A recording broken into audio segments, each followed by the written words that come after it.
Fox News alert, we learned just a short time ago through the White House that there will be no plans in the near future for President Trump to meet with Russian President Vladimir Putin.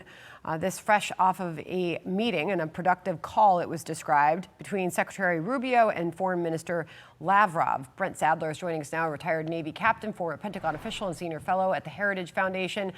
Thank you very much for joining us, Brent. This was determined that it was a productive call, we are told. Therefore, an additional in-person meeting between the two leaders is not necessary. What is your reaction to that? Well, if the summit meeting between Putin and Trump is off, then I think it was pretty clear the Russians were buying for time and doing a replay of stringing along President Trump. And that's certainly not a meeting worth taking between the two leaders. Okay, so how are we supposed to interpret this, especially based on what we learned after the fact, that it was Russian President Vladimir Putin who called President Trump for that lengthy phone call at the White House? Yeah, President Putin in Moscow certainly doesn't want to see secondary sanctions. That was the trigger for him getting on an airplane to go to Alaska, and he was successful because he basically blunted that hit.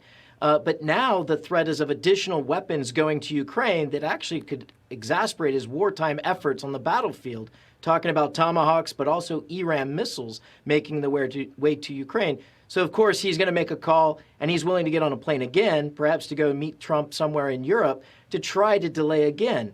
Until the Russians make meaningful sacrifices on the battlefield, like stopping the fighting, stopping the strikes, then I think things might change in a real way that make a meeting more worthwhile. Okay, so we're waiting on the White House description of this call and any details from it that led to this announcement that the meeting is off, Brent. But Lavrov today held I believe this was some sort of press conference that he delivered. And he said Russia has not changed its position compared to the understandings reached during the extensive negotiations between Putin and Trump in Alaska. So Russia has not changed its positions compared to the understandings reached in that meeting or the negotiations that Putin and Trump then had in Alaska. That's also brand new detail. Your takeaway from that? That confirms that Putin was interested in continuing to string things along and buying for time.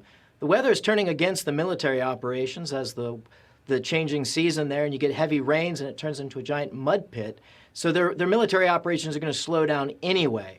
But they're trying to beg for time in order to make up more ground and make their negotiating position stronger in any type of ceasefire. And it was pretty clear now, as more and more details are coming in, the administration wasn't going to have any of it. It's not worth the time to meet.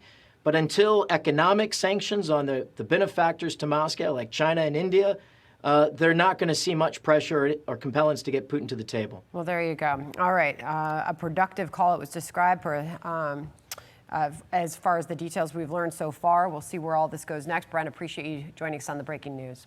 All right. Thank you. I'm Steve Ducey. I'm Brian Kilmeade. And I'm Ainsley Earhart. And click here to subscribe to the Fox News YouTube page to catch our hottest interviews and most compelling analysis.